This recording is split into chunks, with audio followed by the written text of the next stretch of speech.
करत करत अभ्यास ते जड़मत होत सुजान, रसरी आवत जात के सिल पर पड़त निशान। सुना ही होगा आपने, लेकिन क्या इसका अर्थ भी जानते हैं आप? इसका अर्थ ये है, अगर अभ्यास करें तो जड़मत मतलब जिसकी जड़ बुद्धि है, जो बहुत कमज़ोर है, जो मंद बुद्धि है, वो भी इंसान सुजान मतलब समझदार हो सकता है। लेकिन ये कैसे हो सकता है? अगर आप लगातार प्रैक्टिस करें तब।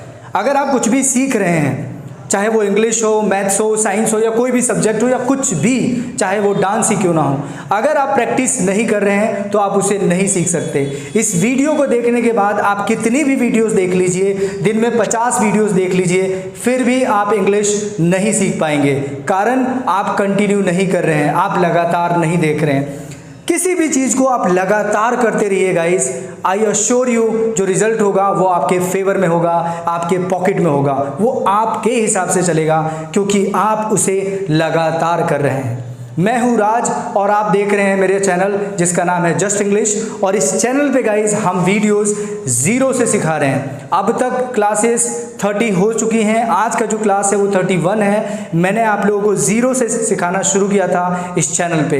अगर अब तक आपने टेंसेज नहीं सीखे हैं, आपने अब तक बेसिक्स नहीं सीखे हैं, तो मैं आपको रिक्वेस्ट करूंगा कि इस चैनल पे डे 1 से देखना शुरू कीजिए। और गाइस ये चैनल जो है ये सबसे अलग इसलिए है क्योंकि इस चैनल में हम सारी चीज़ें पहले से सजा के दे रहे हैं आपको, कि पहले क्या सीखना है, उसके बाद क्या सीखना है, और सबसे बाद में क्या सीखना है। फिलहाल सिखा रहे हैं हम बेसिक्स, और हमारा लेवल है हिंदी में, लेकिन गाइस ये इंग्लिश में भी जाएगा।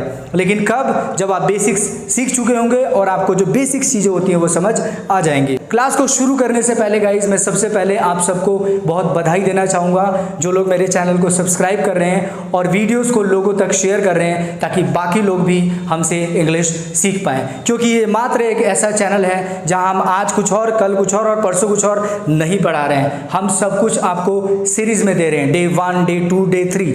अब तक मैंने आपको बेसिक्स पढ़ा दिया है, अब चल रहा है स्ट्रक्चर। अगर कुछ भी आपको मिसिंग है, मेरी वीडियोस को डे 1 से आप जाके देख सकते हैं। और गाइस उससे भी बड़ी महत्वपूर्ण चीज़ गाइस वो है साउंड।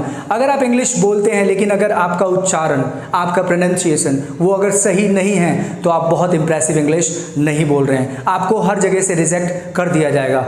चंद लोगों को आप इम्प्रेस तो कर पाएंगे, लेकिन उन लोगों को नहीं जो अच्छे इंग्लिश जानते हैं। उन कंपनियों के इंटरव्यूज़ आप पास नहीं कर सकते जो अच्छे इंग्लिश के लिए सिलेक्शन करते हैं। तो इसके लिए करना क्या होगा?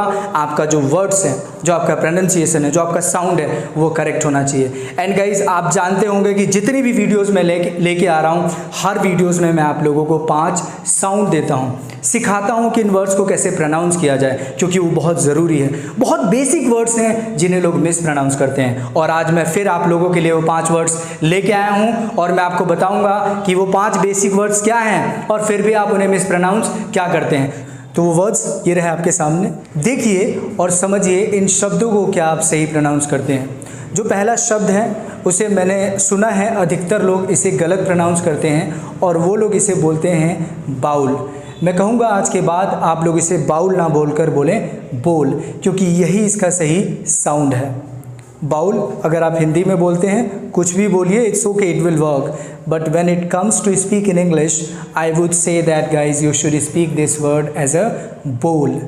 बोल, can you bring me that बोल?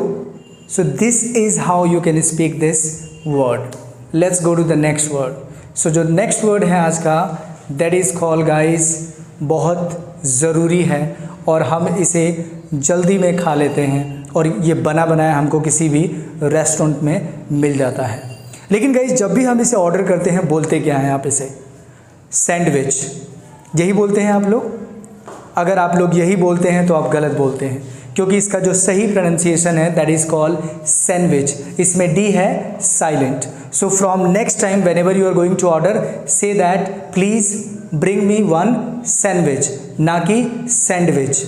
जो नेक्स्ट वर्ड है गाइज वो है, हम लोग इसे यूज़ करते हैं जब हम किसी कार में बैठे रहते हैं या कहीं प्लेन से सफ़र करते हैं, तो हम बोलते हैं कि भाई अपना सीट बेल्ट बांध लो या फिर अपना सीट बेल्ट कस लो। हिंदी में ठीक है।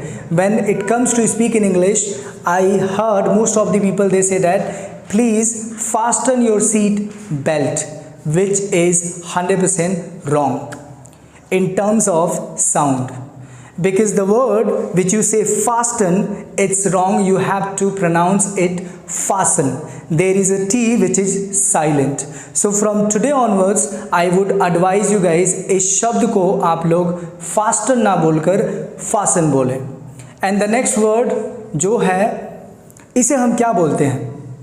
ये डेज में आता है, लेकिन फिर भी लोग इसे मिस प्रोनाउंस करते हैं. मैं इस वर्ड को पहले भी सिखा चुका हूँ, मैं दोबारा से इसको इसलिए लेके आया हूँ क्योंकि ये वर्ड बहुत ज़्यादा लोग मिस प्रोनाउंस करते हैं. हालांकि सही बताऊँ तो जब मैं इंग्लिश मैंने सीखना शुरू किया था, मैं इस शब्द को बोलता था वेडनेसडे. क्या आप भी वेडनेसडे बोलते हैं, या फिर आपका कोई जानने वाला दोस्त यार जो भी वेडनेसडे बोलता हो? अगर आप वेडनेसडे बोलते हैं तो आप गलत बोलते हैं. मैंने तो सीख लिया है, सुधार लिया है. Now it's your turn. तो आप लोगों को बता दूं, इस शब्द में आपको डी को साइलेंट रख के बोलना पड़ता है. इसके दो साउंड हैं. आप इसे वेंसडे बोल सकते हैं या फिर वेंसडे, ज या फिर स. वेंसडे या फिर वेंसडे. वेडनेसडे तो बिल्कुल भी नहीं. So I hope guys from today onwards you will pronounce correctly this word. Let's go to the next, जो आज का आखिरी शब्द है, and वो है guys जब हम किसी की तारीफ करते हैं. अब guys तारीफ करने में भी दो प्रकार के लोग होते हैं, एक महिला और एक पुरुष. तो जब हम पुरुष की तारीफ करते हैं तो हमें बोलना होता है क्या? Handsome. You are looking handsome. He is a handsome boy. So guys मैं आपको बता दूं, दरअसल इसमें भी डी साइलेंट है. तो अगली बार जब भी आप किसी पुरुष की तारीफ करें तो आप हैंडसम ना बोलकर हैंडसम बोले. क्या? Handsome. Hey man, you are looking handsome today. एक और चीज़ जो बहुत हंसने वाली है लेकिन फिर भी बता देता हूँ, इसी के साथ रिलेटेड एक और शब्द है जो है ब्यूटीफुल. तो हैंडसम और ब्यूटीफुल दोनों एक जैसे शब्द हैं, दोनों ही तारीफ के लिए यूज़ होते हैं, लेकिन इसमें बहुत बड़ा गैप है. क्या गैप है? आप लोग जानते होंगे, लेकिन बहुत सारे लोग इसको मिस्टेक भी करते हैं. क्या मिस्टेक करते हैं? अगर कोई पुरुष है, अगर अपनी फ़ोटो वो किसी इंस्टा पे, फेसबुक पे या किसी भी सोशल मीडिया प्लेटफॉर्म पे अपलोड करता है, और अगर आप उसके दोस्त हैं या कुछ भी रिलेटिव हैं, तो प्लीज़ उस पुरुष को आप ये मत बोलिए you are looking beautiful today. मैंने काफ़ी लोगों के कमेंट्स देखे हैं फ़ोटोज़ पे, जो लोग गलत कमेंट्स करके पुरुष को बोल देते हैं ब्यूटीफुल. तो प्लीज़ इस चीज़ को समझ लीजिए, पुरुष को ब्यूटीफुल नहीं हैंडसम बोलते हैं, और महिला को बोलते हैं ब्यूटीफुल. तो ये थे आज के 5 words. And guys I would say that please practice about these words. अगर नहीं समझ आया वीडियो को पॉज कीजिए, फिर से देखिए, लेकिन शब्दों को सही प्रोनाउंस कीजिए. Because speaking English it's easy. Lot of people they are speaking English, but when it comes to speaking English and the people are going to impressed by yourself, there are very less people. The reason is that you are not going to pronounce the words the way it should be pronounced. So from today onwards, whatever you are going to pronounce, please take care of the words if you really want to speak very good English. So this is all for today about the sound. अब शुरू करते हैं आज की class. Structure है subject plus shell will plus have two plus V1 plus object. तो ये structure बहुत आसान है. अगर पिछले स्ट्रक्चर को आपने सीख लिया है तो ये स्ट्रक्चर बहुत आसान इसलिए है क्योंकि वो पास्ट में था और ये फ्यूचर में है. इसमें जो सेंटेंसेस आएंगे वो कुछ इस प्रकार से आएंगे, जैसे कि सब्जेक्ट को किसी काम को करना होगा, सब्जेक्ट को किसी काम को करना पड़ता होगा, या सब्जेक्ट को किसी काम को करना पड़ा होगा. एग्जाम्पल्स ले लेते हैं कुछ कि किस प्रकार के सेंटेंसेस आप ट्रांसलेट कर पाएंगे अगर आप इस स्ट्रक्चर को सीख लेते हैं. जैसे कि आपको उसे मना करना होगा, एक दिन आपको अपनी गलतियों की सज़ा भुगतनी पड़ेगी, मुझे उसे समझाना होगा, आपको यह काम क्यों करना होगा, तुम्हें एक दिन पछताना पड़ेगा. यानी इस प्रकार के जो भी सेंटेंसेस होंगे इस स्ट्रक्चर को सीखने के बाद आप आसानी से ट्रांसलेट कर पाएंगे. तो चलिए पहले इस स्ट्रक्चर को समझ लेते हैं, एक सेंटेंस को 6 तरीके से समझकर. तो मान के चलिए एक बहुत सिंपल सा सेंटेंस ले लेते हैं कि जैसे आपको वहाँ जाना होगा. ये अफर्मेटिव सेंटेंस है तो इसकी इंग्लिश होगी you will have to go there. अगर यही सेंटेंस नेगेटिव में हो जाए तो क्या होगा? आपको वहाँ नहीं जाना होगा. तो नेगेटिव रूल चाहिए जो आपके सामने ये रहा, तो इसकी इंग्लिश क्या बनेगी? You will not have to go there. यही सेंटेंस अगर इंट्रोगेटिव में हो जाए तो क्या होगा? क्या आपको वहाँ जाना होगा, जिसका रूल आपके सामने ये रहा, और इसकी इंग्लिश क्या बनेगी? Will you have to go there. अगर सेंटेंस हो जाए कि क्या आपको वहाँ नहीं जाना होगा, जो हो गया इंट्रोगेटिव नेगेटिव, तो इसका रूल आपके सामने ये रहा। और इंग्लिश क्या हो जाएगा, will you not have to go there. Sentence यही हो जाएगा WH में कि आपको वहाँ क्यों जाना होगा, तो WH रूल चाहिए जो आपके सामने ये रहा। इंग्लिश क्या होगी, why will you have to go there, WH negative हो जाए, so why will you not have to go there. अब जरा आप इनको समझिए। तो ये रहे वो 6 हिंदी सेंटेंसेस, और ये रहे वो 6 रूल्स, और ये रहे वो 6 सेंटेंसेस जिनको हमने रूल्स की सहायता से इंग्लिश में ट्रांसलेट किया। करना क्या है, आप चाहें तो इस वीडियो को यहीं पॉज कर सकते हैं और समझने की कोशिश कर सकते हैं कि अफर्मेटिव रूल से अफर्मेटिव सेंटेंस कैसे ट्रांसलेट हुआ है, नेगेटिव से नेगेटिव कैसे ट्रांसलेट हुआ है, और इसी तरह से WH नेगेटिव तक सेंटेंसेस ट्रांसलेट हुए कैसे हैं। अगर आप इन 6 सेंटेंसेस को ट्रांसलेट करना सीख चुके हैं और आपको समझ आया है, तो इस प्रकार के किसी भी सेंटेंस को आप आसानी से ट्रांसलेट कर सकते हैं। लेकिन अगर आपको ये नहीं पता कि अफर्मेटिव क्या होते हैं, नेगेटिव क्या होते हैं, इंट्रोगेटिव क्या होते हैं, तो मैं आपको कहूँगा गाइस, आप मेरी वीडियोस को डे 1 से देखना शुरू कीजिए।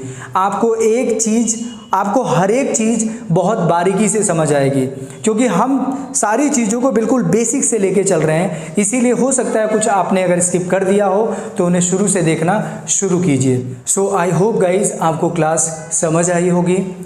और गाइज़ मैं आपसे रिक्वेस्ट करूंगा, अगर आपको वीडियो वाकई बहुत समझ आ रही है और आपको लगता है कि ये वीडियो दूसरों की भी हेल्प कर सकती है, तो प्लीज़ इस वीडियो को शेयर ज़रूर कीजिए। और अगर आप चैनल पर पहली बार थे तो मेरे चैनल को सब्सक्राइब भी कर दीजिए। जो नेक्स्ट क्लास होने जा रही है गाइज़, वो बहुत गजब की क्लास होने जा रही है। कारण क्योंकि नेक्स्ट क्लास में मैं आप लोगों को स्ट्रक्चर 3 का सबसे बेस्ट स्ट्रक्चर सिखाने जा रहा हूँ। उस प्रकार के सेंटेंसेस सिखाने जा रहा हूं जो 90% लोग उसे जुगाड़ लगा के तब ट्रांसलेट करते हैं, लेकिन मेरे पास इसका बिल्कुल सही स्ट्रक्चर है और आप सही से इसे ट्रांसलेट कर पाएंगे। तो अगली क्लास में आप लोग बने रहिए मेरे साथ, चैनल को सब्सक्राइब कीजिए, वीडियो को लाइक कीजिए और प्लीज़ शेयर भी करते रहिए। अब तक आप लोगों ने जो इतना प्यार दिया है उसके लिए बहुत बहुत धन्यवाद। मिलते हैं अगली क्लास में, आज के लिए इतना ही। Thank you so much, take care, bye bye.